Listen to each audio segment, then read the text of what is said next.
गया, उस पे भी प्रभु चिंतन करो, प्रभु नाम लो। हम लोग मालूम है 24 घंटे में 21,600 सांसें लेते हैं। क्या हम 21,600 बार भगवान का नाम लेते हैं? नहीं लेते हैं ना। 21,000 बार नहीं तो कम से कम 600 बार भी ले लो तो वो 2100 तो सार्थक हो जाए। 2100 सार्थक होंगे, फिर 21,000 भी सार्थक हो जाएंगे। क्योंकि नाम सुमिरन, नाम जप हर किसी को करना चाहिए। आपने गुरु मंत्र तो लिया, अब आप गुरु मंत्र का स्मरण भी कर रहे हैं, आप गुरु नाम जप भी कर रहे हैं, और आपको भगवान नाम भी चिंतन करना पड़ेगा। आप हर समय माला झोली लेके नहीं कर सकते, तो आप अपने हाथ से भी कर सकते हैं। अभी तो वो टेली काउंटर वगैरह का भी बहुत अच्छा सिस्टम चल गया है। टेली काउंटर माने समझ रहे हैं ना, आजकल बहुत ट्रेंड चल रहा है उसका। अपने लोग उसको दबाते हैं, प्रेस करते हैं और नाम जप होता जाता है। पर उससे भी थोड़ा लाभ कम है, क्योंकि हम लोगों ने नियम बना लिया कि हमको 10,000 नाम जप प्रतिदिन करना है ठाकुर जी का, 10,000 नाम लेने हैं। अब आपने 10,000 नाम ले लिए तो फिर आप क्या करोगे? बोले आज तो हमने 10,000 नाम ले लिए, या आपको अभिमान होगा।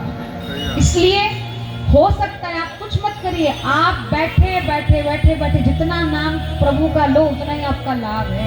करते जाओ, प्रभु चिंतन करते रहो, बढ़ाते रहो, कल्याण हमारा ही होगा, मुक्ति हमारी होगी, पड़ोसी की थोड़ी होगी। जब वो करेगा तो उसकी होगी। कहने का भाव, भगवान नारायण, नारायण की नाभि से कमल,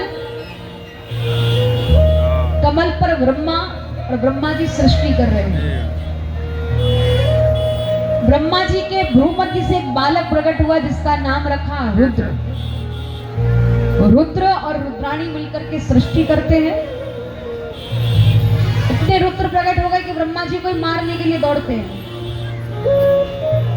10 ऋषि प्रकट हुए, मनु शतरूपा आते हैं, और जब मनु महाराज सृष्टि कर रहे थे ना, तो एक हिरण्याक्ष नाम का राक्षस वो भूमि को उठा के ले गया। प्रभु आते हैं, 12 अवतार लेकर के उसके साथ युद्ध करते हैं, पृथ्वी को ला करके स्थापित करते हैं। पुनः मनु महाराज सृष्टि करते हैं 4 भाव से, जैसे 4 युग हैं, उसी प्रकार चारों भावों के साथ उन्होंने सृष्टि करी है। हे भगवान,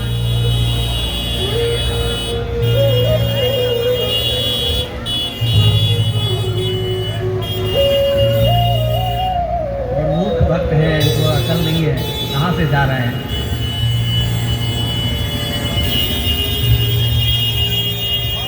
सृष्टि कर रहे हैं।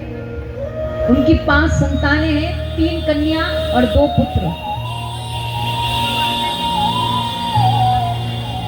3 कन्याओं का नाम आकृति, देवहूति, प्रसूति। देवहूति माता का विवाह कर्दम ऋषि के साथ होता है। आकृति माता का विवाह दक्ष के साथ हुआ है, और प्रसूति माता का विवाह रुचि के साथ हुआ है। इस प्रकार इनकी ये 3 कन्या हैं और 2 पुत्र हैं। 2 पुत्रों का नाम उत्तानुपाद और प्रियव्रत। देवहूति माता का विवाह कर्दम ऋषि के साथ हुआ। कर्दम ऋषि ने इतनी ठाकुर जी की भक्ति करी कि नारायण ही उनके यहाँ पुत्र बन करके आए। आप लोग जानते हैं कपिल भगवान का अवतार हुआ है माता देवहूति और कर्दम ऋषि के यहाँ। मनु महाराज के पुत्र भी हैं, प्रियव्रत और उत्तानुपाद। उत्तानुपाद राजा जिनका विवाह सुनीति के साथ हुआ। बहुत ध्यान के साथ सुनिएगा सभी लोग। सुनीति संत सेवा करती है, पति सेवा बहुत प्रेम भाव से करती है। राजा भी बहुत अच्छा था तो रानी कहलाने लगी। एक दिन ये उत्तानुपाद राजा वन में गया, वहां इसने सुरुचि को देखा, उसको देख करके मोहित हो गया और उसके साथ विवाह करके आया, महलों में उसे ले आया। सुनीति गर्भवती है, घर से निकाल दिया।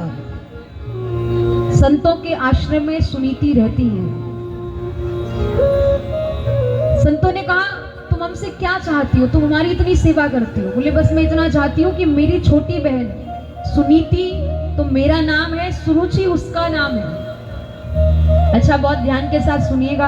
सुरुचि और सुनीति का अर्थ, सुरुचि जो अपनी रुचि के अनुसार चले, जिसका मन जैसा कर रहा है वो वैसा ही करे, उसको कहते हैं सुरुचि, रुचि अनुसार। और सुनीति जो नीति के अनुसार चले, शास्त्र जैसा कहता है, नियम जैसा है, उसको सुनीति कहते हैं।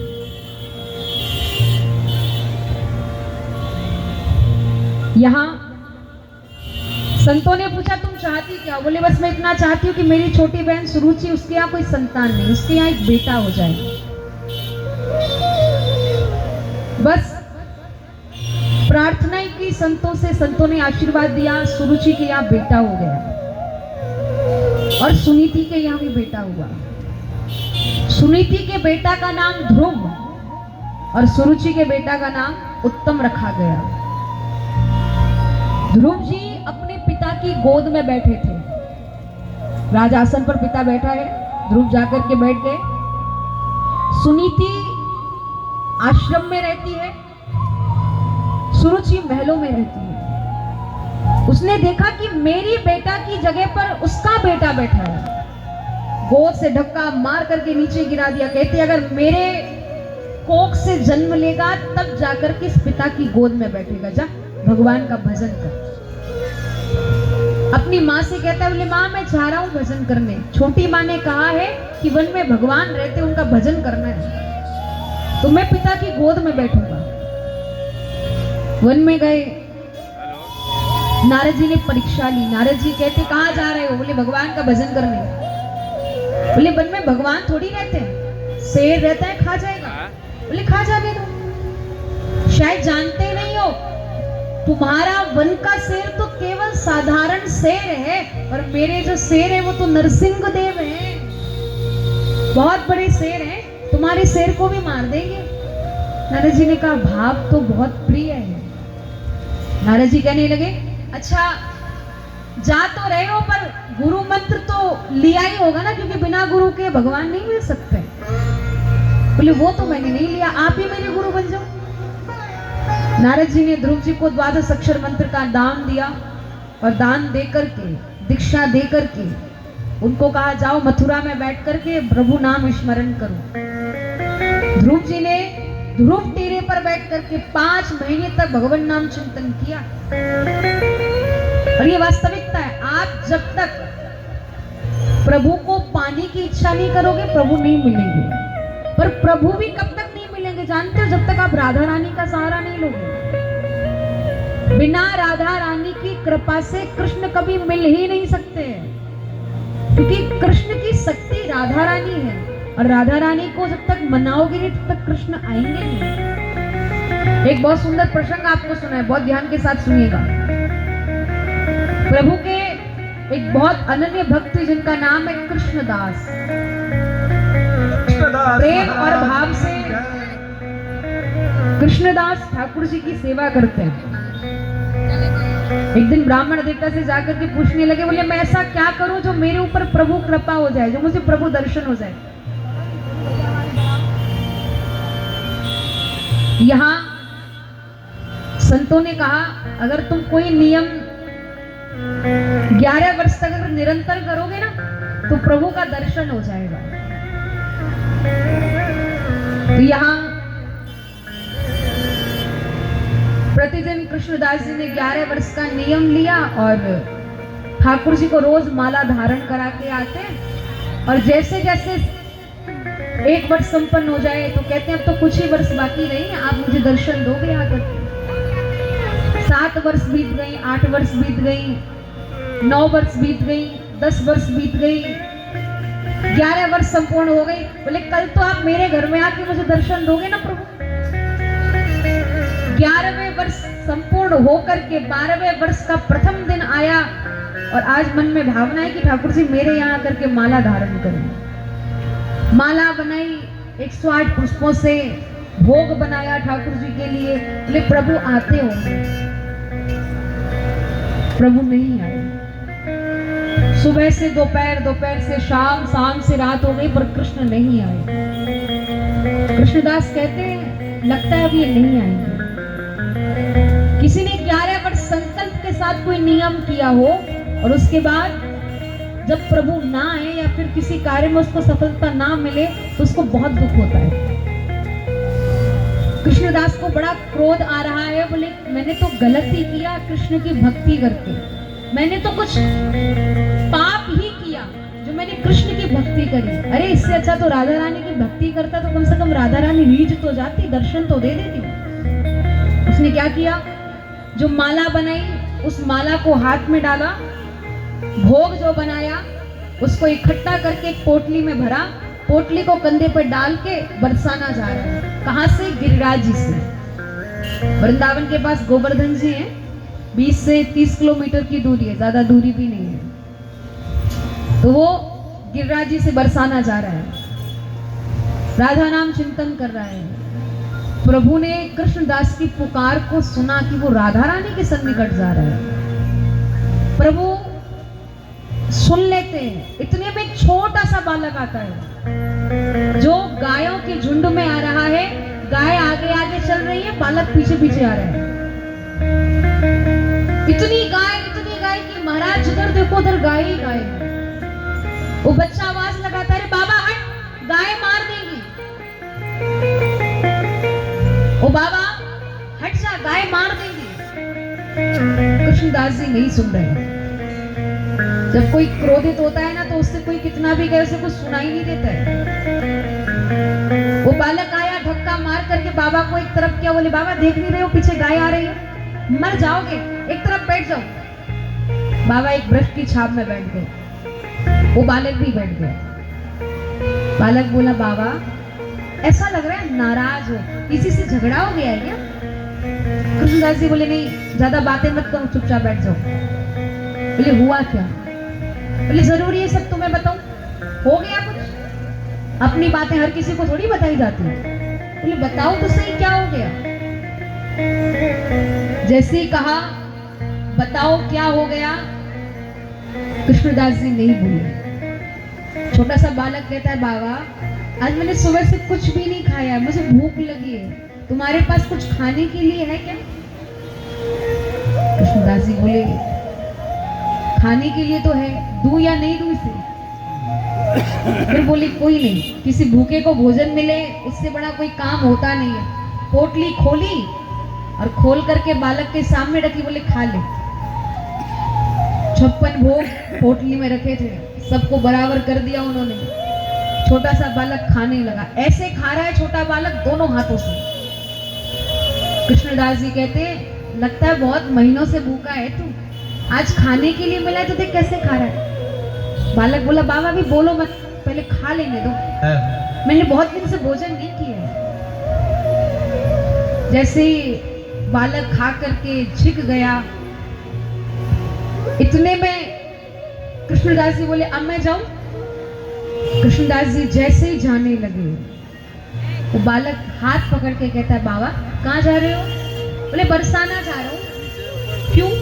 बोले बस ऐसे। बोले लगता है तुम गोवर्धन रहते हो? बोले हाँ। फिर बरसाना क्यों जा रहे हो? बोले मेरा मन। इतना कहते कहते आंखों से कृष्णदास जी के अश्रु आ गए। बोले बाबा रो क्यों रहे हो? बाबा ने कहा क्या बताऊं, मैंने 11 वर्ष तक इस छलिया की सेवा करी। छलिया माने समझ रहे हैं ना, कृष्ण की सेवा करी। कृष्ण को बिना नागा किए, बिना रुके, सर्दी गर्मी धूप बरसात हर दिन आकर के माला धारण कराई। केवल इतना ही मांगा था कि एक दिन मेरे घर आके दर्शन दे देना। उसने आज तक मुझे दर्शन नहीं दिया, मैंने छोड़ दिया उसे, नहीं करूंगा उसका भजन, त्याग दिया उसे। अब मैं जाऊंगा राधा रानी की शरण में और राधा रानी की कृपा पाऊंगा। सरकार की वो ऐसे नहीं आएगा, वो राधा रानी की कृपा से मुझे मिलेगा। इतना सुनकर के उस बालक से रहा नहीं गया और वो बालक अपना रूप लेकर के कहता है बाबा मुझे छोड़ करके बरसाना मत जाओ। बाबा मैं आ गया, मुझे माला धारण कराओ ना। कृष्णदास जी ने जब प्रभु को देखा, उस बालक के स्वरूप को परिवर्तित होते हुए देखा, कृष्णदास जी चरणों में गिर करके कहते हैं मुझे क्या पता थी कि तू इतना निष्ठुर है, इतना निर्दयी है कि किसी भक्त की पुकार साधारण भाव से तो सुन ही तक नहीं है, सुनने की तेरी क्षमता ही नहीं है। अरे मैं राधा रानी का नाम ना लूं भी ना। ठाकुर जी बोले, अभी तक तुम जो मेरी भक्ति कर रहे थे ना, वो केवल अकेले मेरी कर रहे थे, और मैं अकेली अपने भक्ति से प्रसन्न नहीं होता हूँ। मेरी भक्ति करोगे तो पहले राधा नाम कृपा चाहिए, पहले श्री जी की नाम की शक्ति चाहिए, उसके बाद ही जीव मुझे प्राप्त कर सकता है। और ये वास्तविकता है। आप कृष्ण कृष्ण कहो, कभी ठाकुर जी को नहीं पाओगे। आप राधा राधा कहो, आप ठाकुर जी को शीघ्र पा लोगे। और जो जीव जितना राधा नाम गाता है ना, उतना ही ठाकुर जी उसके ऊपर रीझते हैं। चलिया है बाके बिहारी ब्रज मंडल में, जादू भरा है उनके मृदु मुस्काने में, चाल में चपलता चलता चितवन में, मोहनी मंत्र मीठी मुरली के बजाने में, कि भक्त सब सावधान रहना श्याम सुंदर से, ये दिल ले तक छीन डाका डाल के खजाने में, राधा गवर्नमेंट का हुक्म है महकमे को, अरे नामी चोर बंद करो मन के जेल खाने में।